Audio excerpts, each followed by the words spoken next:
Bonjour à tous, bienvenue dans la première partie du 12-13. Voici les titres de l'actualité en Provence-Alpes. Les salariés du dépôt Darty, situé dans le 11e arrondissement de Marseille, en grève. Ils protestent contre le plan social présenté par la direction. Une restructuration annoncée après le rachat de Darty par la FNAC.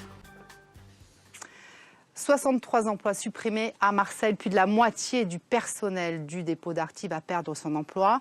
La direction vient de présenter son plan social. Les explications avec Jacques Bertolotti et Gilles Guérin. Une grande partie des 120 salariés du dépôt Darty de la Val-Barrel étaient en grève ce matin. Ils ont symboliquement retardé avec ce barrage filtrant les camions de livraison prévus ce jour. Un mouvement qui fait suite à l'annonce de la suppression de 63 postes sur ce site essentiellement chargé du service après-vente de Darty pour la région.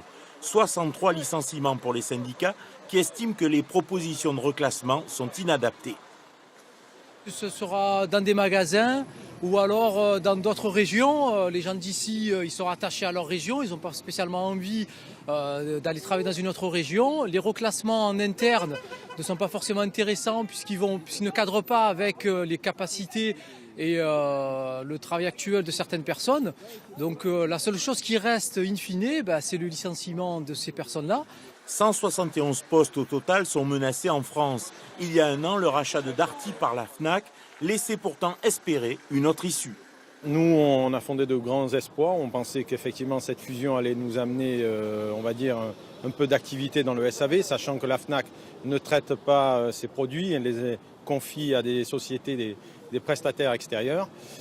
Et malheureusement, ce n'est pas le cas. Visiblement, ils ont d'autres visées. Je pense qu'ils sont plutôt, on va dire, dans une logique de décapiter le SAV, à mon avis.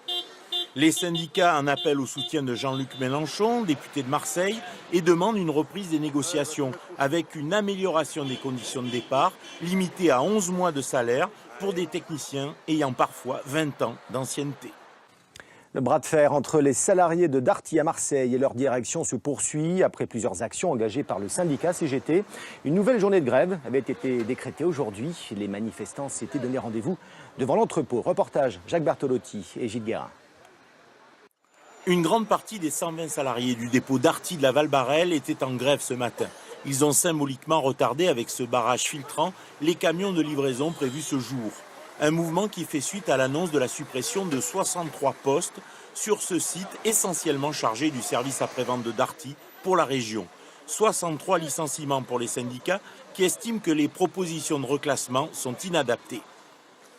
Ce sera dans des magasins ou alors dans d'autres régions. Les gens d'ici, ils sont attachés à leur région, ils n'ont pas spécialement envie d'aller travailler dans une autre région. Les reclassements en interne ne sont pas forcément intéressants puisqu'ils ne cadrent pas avec les capacités et le travail actuel de certaines personnes.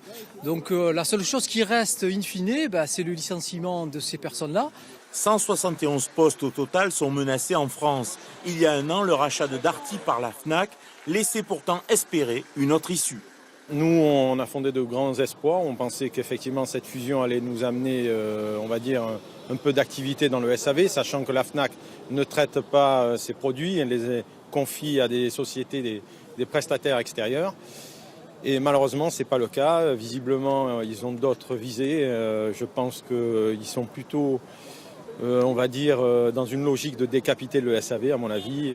Contacté, la direction de FNAC Darty précise que cette réorganisation a été initiée il y a 2 ans chez Darty et que ce plan social est destiné à repositionner un maximum de salariés dans les magasins du groupe où 3 fois plus de réparations ont lieu désormais.